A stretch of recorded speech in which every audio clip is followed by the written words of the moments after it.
Bob Geldof, organiser of Live Aid, makes a return visit to Ethiopia. He wants to see for himself how the estimated $100 million raised by the Live Aid project are helping to relieve victims of drought, and how the relief operation can be improved in the future.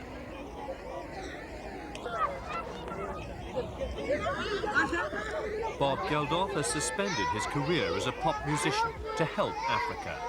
That work came to the attention of the world in July when Geldof organised a mammoth 16-hour concert attended by Britain's Prince Charles and Princess Diana. This was the Live Aid concert in Wembley Stadium, linked up electronically to a similar event in Philadelphia, USA.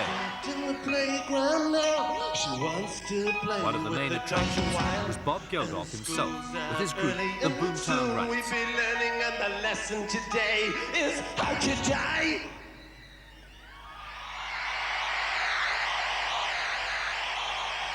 The concert, through ticket sales, donations and video sales, has raised about $50 million and has helped to make the unassuming Geldof an international celebrity.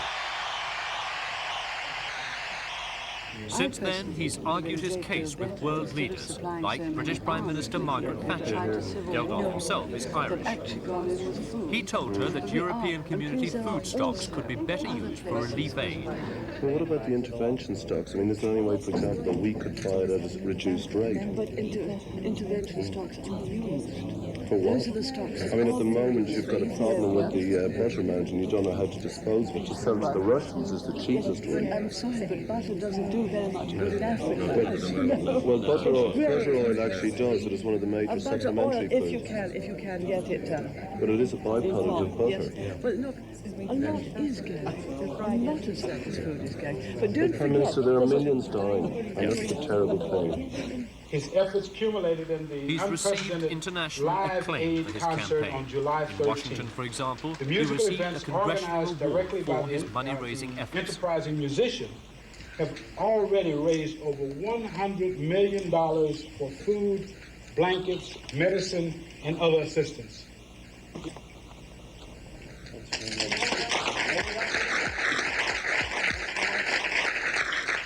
Geldof himself sets little store by presentations and awards, but he welcomes his access to the media, and so I mean, that there he will can be get other his things message during across the year, to the but it public seemed and to logical to me politicians. to group He the denies various the work different is band-aid exhausting, ideas around and the he world says he and finds to link relief them up, aid is which Mike concerned then with morality did rather than through charity. TV. But I'm not suffering from charity fatigue because I don't think that this is a charity. The potential death of 130 million people poses a problem other than charity. It becomes a moral imperative.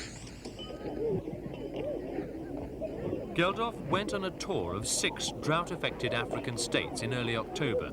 Chad here was his 4th stop, after Mali, Burkina Faso, formerly Upper Volta, and Niger.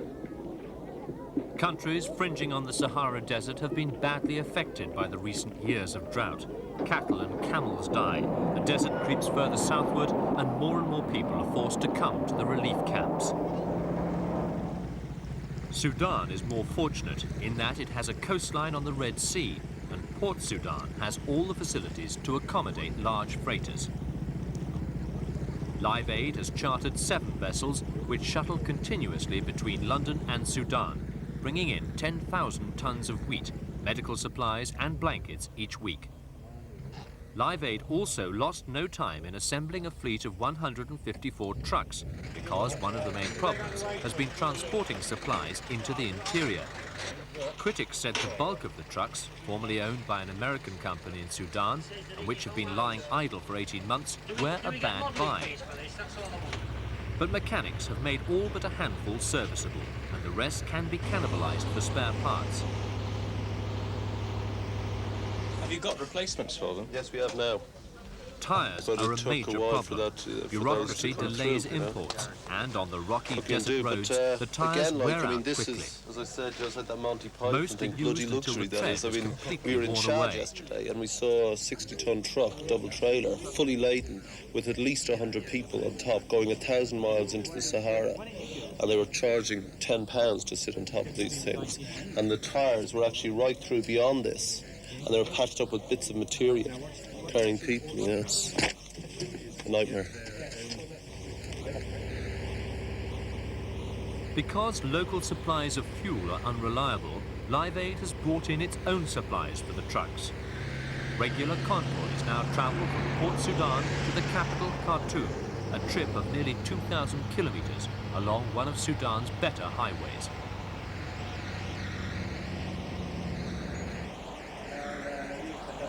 Khartoum, on the Upper Nile, is the main distribution center for points further afield. Here too is the presidential palace, and Bob Geldof was the guest of President Sowar Doha, who succeeded the ousted President Numeri. To Mr. Bob Geldof. Geldof, still in his casual clothes, was presented with the Order of the Two Niles for his efforts. It's very nice. It's better than school. But our basic breakdown... Afterwards, what Geldof considers the serious business, coordination 20% talks with of the Sudanese money will be officials spent. and representatives of the main relief aid agencies. Some of them, they went back, then they come back again as well. One problem is the influx of refugees from neighboring Chad. Some are persuaded to go home, but many turn round and come back again. Yet Western Sudan is hardly in a position to support them. Riverbeds are nearly dry again, despite good rain 3 months ago. Digging holes gives only small amounts of water, but one of Live Aid's projects is a scheme to separate the sand and dirt from the muddy rivers. It's simple, but effective.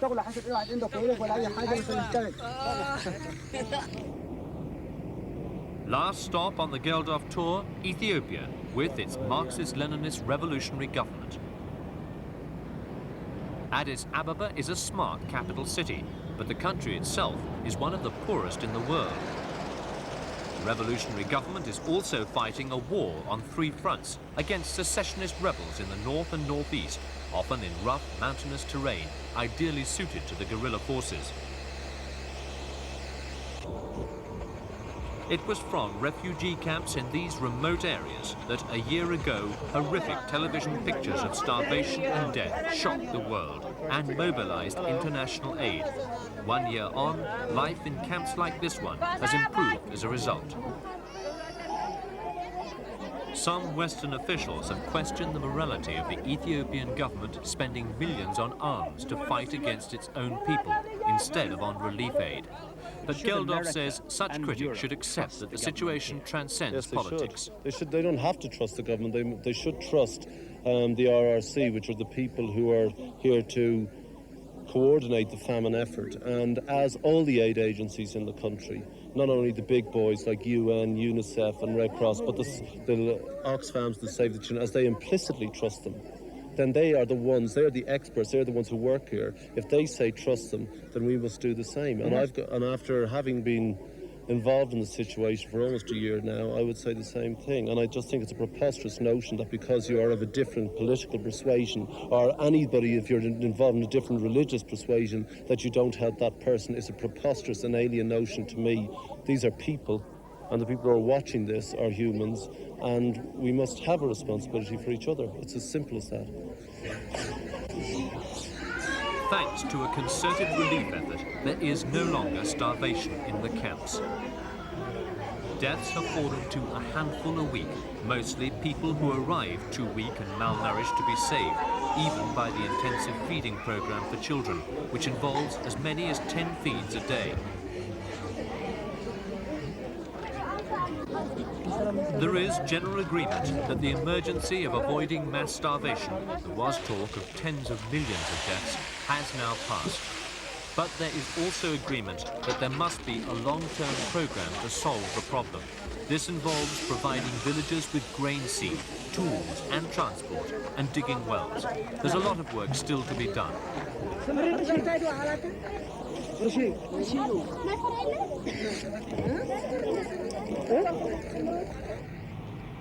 After his African tour, Bob Geldof went to Strasbourg to try and impress on the European community officials the need to increase their aid effort, in particular to make the notorious food mountains available. He wants to cut through all the red tape, and he implied that the bureaucratic system is suffering from constipation. This place needs a laxative. And if we can be ex-lax for one day, then that's okay by us.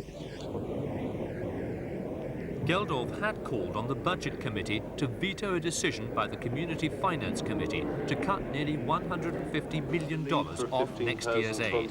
Later that day, the committee announced it would do just that.